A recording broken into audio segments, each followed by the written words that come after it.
After I graduated, I married my Kenyan husband. He's actually a hotelier as well.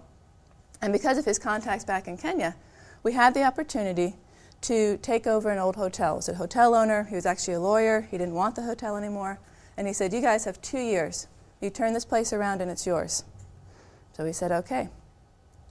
Ironic considering I did not know where Kenya was at the time.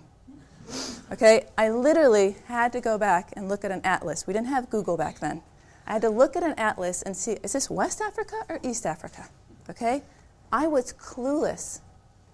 I didn't speak Swahili. I didn't know one safari animal from another.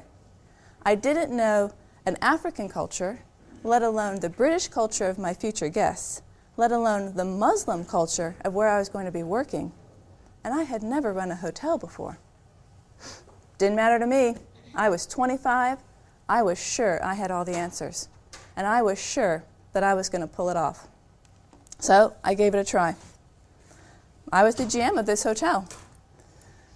It was a 300-bed, dilapidated hotel. We literally had one wine glass when we walked into there. Someone had to run the place. Oh, you know what? Forget PowerPoint. Someone had to run the place, and that person was me. That's Neil. There we go. And that person was me. At that time, I had about 300 employees.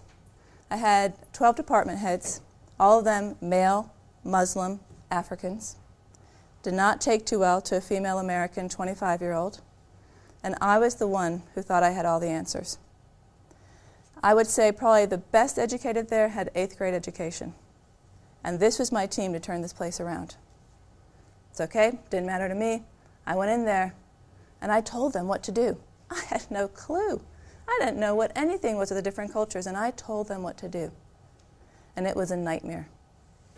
And that is where I learned one of my biggest lessons, that what you learn here at Cornell, this idea that you think you know it all and that you have the answers, it only works in a familiar environment. And often it doesn't even work then. Let me say that again, because it's really important to future entrepreneurs.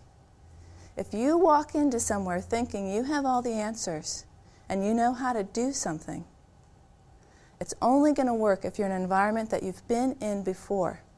And it probably won't even work then, because things are always changing.